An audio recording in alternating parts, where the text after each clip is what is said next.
నిన్నటి వరకు కరువుతో అల్లాడిన తెలుగు రాష్ట్రాలకు శుభవార్త. వాతావరణం అనుకూలిస్తోంది. ఈ ఏడాది బాగా వర్షాలు పడతాయన్న వాతావరణ శాఖ అంచనాలకు తోడు లానినా కలిసి వస్తుందని అంచనా వేస్తోంది. ముఖ్యంగా తెలుగు రాష్ట్రాలకు సెప్టెంబర్లో కుంభవృష్టి కానున్నాయని చెబుతోంది.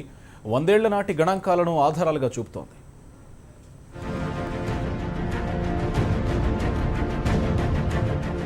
ఎల్నినో ప్రభావంతో వర్షాభావం ఏర్పడితే దీనికి భిన్నంగా లానినో ఎఫెక్ట్ ఉంటుంది.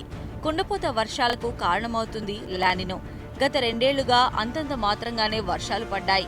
గత ఏడాది నుంచి ఇప్పటి వరకు తీవ్ర కరువుతో దేశం అల్లాడిపోతోంది.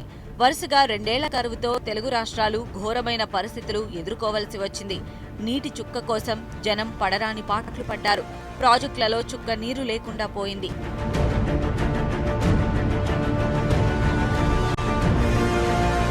ఈ కష్టాలకు తెరపడే రోజులు వచ్చేస్తున్నాయి.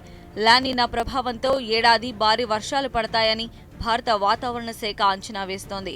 రుతుపవనాల కదలికలు కూడా ఆశాజనకంగా ఉండడంతో కరువు తీరా వర్షాలు పడటం ఖాయమంటోంది. అంతేకాదు తెలుగు రాష్ట్రాల్లో వచ్చే సెప్టెంబర్లో కుంభవృష్టి తరహా అధిక వర్షాలు పడతాయంటున్నారు వాతావరణ శాఖ అధికారులు. ఎప్పుడూ లేని విధంగా ఈసారి ఖరీఫ్ అత్యధిక మోతాదులో వర్షాలు పడతాయని గణాంకాలతో వివరిస్తోంది.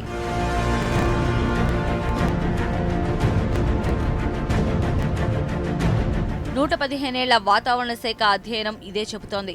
1986లో కూడా ఎల్నినోతో కరువు ఏర్పడగా తర్వాత ఏడాది అదే పరిస్థితి.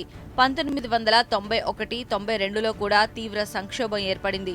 ఎల్నినో వచ్చిన ఏడాదికి లానినో వస్తుంది.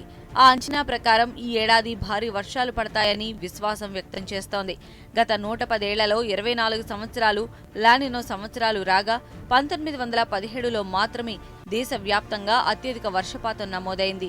ఈ ఏడాది అదే పరిస్థితి మళ్లీ వస్తోందని వాతావరణ శాఖ అధ్యయనం చెబుతోంది.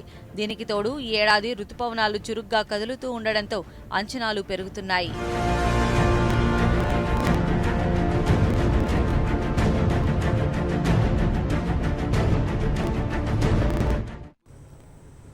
వరుస గ్యాస్ లీక్